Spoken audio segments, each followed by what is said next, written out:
falta de atención para la formación de médicos y de especialistas en el país. De ahora quedó de manifiesto. Nos faltan médicos, nos faltan especialistas. ¿Por qué? Porque se apostó a privatizar la educación y utilizaron como excusa para rechazar a los jóvenes que querían ingresar a las universidades o a especializarse, de que no pasaban el examen de admisión, cuando eso no es cierto. No es que no pasaran el examen de admisión, es que no había cupo, no había espacio, porque no había presupuesto para las universidades públicas, para la formación de los especialistas. ¿Qué vamos a hacer nosotros? Lo anuncio. Ya todos los que quieran estudiar especialidades van a tener manera de hacerlo. En el nivel de especialidades no va a haber rechazados. ¿Qué vamos a llevar a la práctica? Si no tenemos la capacidad en México, porque se fue deteriorando el sistema de enseñanza de nivel superior y de especialistas médicos, se fue haciendo menos, se fue desatendiendo, y otras cosas también que tenemos que aclarar, ver cómo se practicaban los exámenes de admisión. O sea, todo eso se tiene que revisar. Y si hay errores, corregirlos. Pero vamos a hablar de eso. ¿Cuántos presentan examen para entrar en una especialidad en un año? Se presentan, en este año se presentaron ya más de 52,000 candidatos para poder optar por especialidades médicas.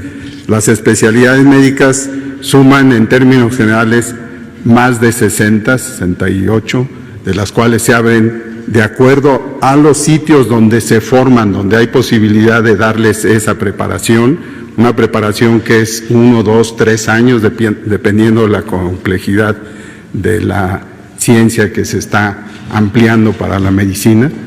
En ese periodo participan varias universidades, pero sumadas y principalmente a través de las más notorias, la UNAM, el TEC y otras universidades, las estatales que también hay que considerar, se aceptan alrededor de 10,000, una cuarta parte, y eso con esfuerzos, estoy hablando de siempre se aceptaban, o sea, se les daba el visto bueno alrededor de 9,000. Pero el Seguro Social, lo resalto, ha hecho esfuerzos para aumentar progresivamente algunas de esas especialidades. El enfoque ahora, como ya dijo el señor presidente, va a ser completo. Uno, no rechazarlos, porque todos los que deben presentar llenan el requisito de ser médicos generales. Y en algún momento señalé que el ser médico general ya es una distinción, 6 años de estar trabajando y haciendo, inclusive ahora en el COVID, algunas participaciones como ya saben, como recuerdan, que motivaron que aquellos que están trabajando en comunidades tengan mayor puntuación, 2 puntos de lo que se requiere para poder sumar a lo del examen. Pero ahora también aquellos que tienen participación en COVID. Esto es como un estímulo. Pero independientemente de esto no me salí, sino lo que pasa es que es esencial el enfoque de qué médicos necesitamos. Y señalé hace unos días, unas semanas, que nosotros necesitamos médicos generales de calidad, como muchos países, y de especialistas también de calidad, como los tenemos en México, pero insuficientes.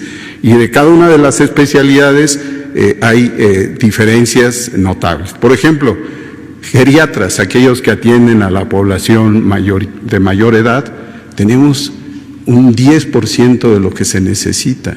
Y tenemos desde luego la posibilidad de no contar con los especialistas, los centros de especialidad que pueden dar esa preparación. Y así podría yo ir enumerando muchos ejemplos, pero me quedo en los más importantes: pediatras, ginecobstetras, que son los que se encargan de atender los partos y las enfermedades ligadas a la vida sexual en las mujeres, y muchos otros ligados a lo que estamos viendo ahora en esta necesidad de enfrentar una emergencia.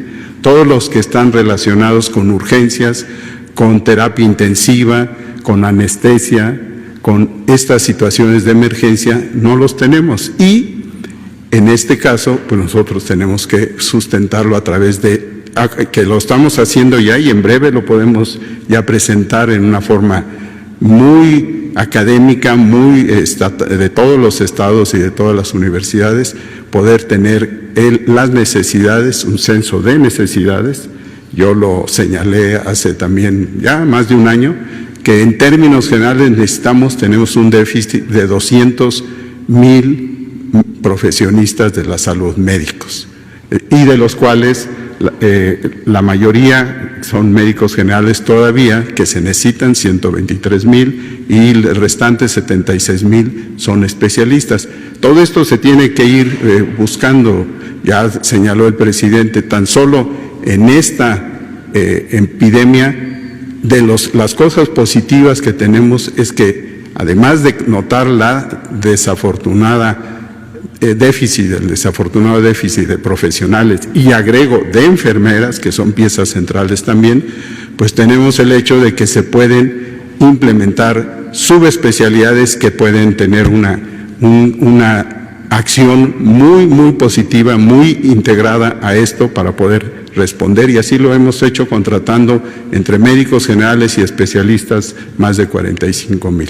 Esta es una actividad que realmente lleva a fundamentar lo que es el humanismo en una profesión como es la medicina. Pronto se los anunciaremos. Bueno, yo quiero nada más complementar de que se están creando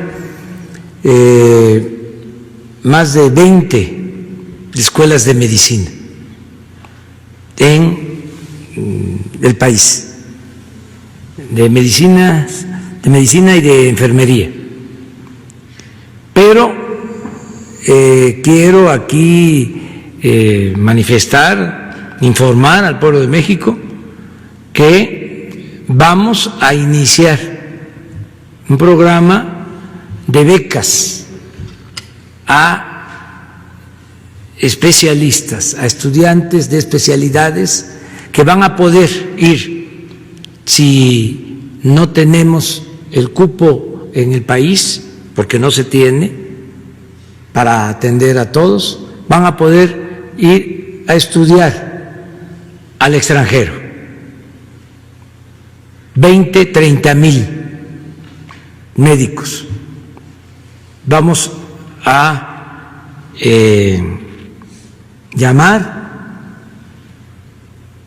Esta es una decisión que hemos tomado para que se deje ese legado de 20-30,000 especialistas más para antes o a finales de nuestro gobierno o a principios del próximo. Que no nos pase hacia adelante lo que estamos ahora padeciendo. Ya el secretario de Salud tiene instrucciones en este sentido. Vamos a obtener el presupuesto hasta para 30,000 becados que hagan especialidad en países del extranjero. Y el secretario de Relaciones Exteriores nos va a ayudar a explorar en qué países, qué universidades, dónde pueden ir a estudiar, con prioridad a las especialidades que necesitamos de acuerdo a las enfermedades que padece nuestro pueblo, a los padecimientos que se tienen. Por ejemplo, necesitamos cardiólogos, necesitamos muchos especialistas para la diabetes, necesitamos especialistas para las pandemias, enfermedades respiratorias. ¿Cuántos teníamos al principio de la pandemia, especialistas? Teníamos menos de... A ver, explica. Gracias, con gusto. Sí, esto el INSABI, el Instituto de Salud para el Bienestar, y específicamente su coordinación médica con el doctor Alejandro Sbarch, ha estado dando un seguimiento muy estrecho, porque al principio teníamos menos de, promedio, doy número grueso, ya lo dará él con precisión, menos de 2.500 personas que podían ser competentes para actuar en el campo clínico, considerando las distintas especialidades.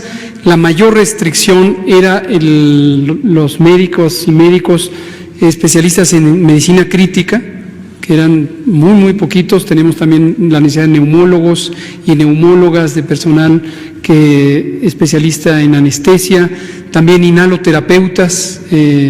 Son especialidades tanto del campo médico como del campo técnico muy restringidas. Y esto obviamente hacía imposible, aunque tuviéramos los ventiladores, ponerlos en operación, porque se necesita el personal suficiente. Y el esquema que se usó es un esquema piramidal, en donde se identificaron personas líderes con conocimientos, formación y certificación en medicina crítica, que cada una de ellas atendería a 5 personas de otras especialidades que podrían fungir como intensivistas, pero de una manera supervisada, y a su vez cada uno de estos 5 a otras 5 cada uno de ellos, de modo que tendríamos al final 30 en la pirámide más la persona líder. Esto nos permitió expandir importantemente capacidades, como hemos señalado en términos del número de camas. Al inicio teníamos menos de 1.800 y a lo largo de la expansión estamos teniendo más de 8.900, igual número grueso. ¿Qué quiere decir expandir? No es solamente tener la cama, pero además tener el ventilador, tener el monitor, tener las instalaciones físicas para la conexión de oxígeno, las bombas de perfusión de los líquidos intravenosos, pero el factor limitante más importante, las personas especializadas en el campo médico. Y a través de esta convocatoria de médicas y médicos del bienestar se logró hacer la expansión de capacidades con estos esquemas piramidales, el entrenamiento correspondiente para que cada quien, de acuerdo a su nivel de jerarquía en esta pirámide de carácter técnico, pudiera ocupar un espacio, y ahorita tenemos cerca de 40,000 en ese grupo.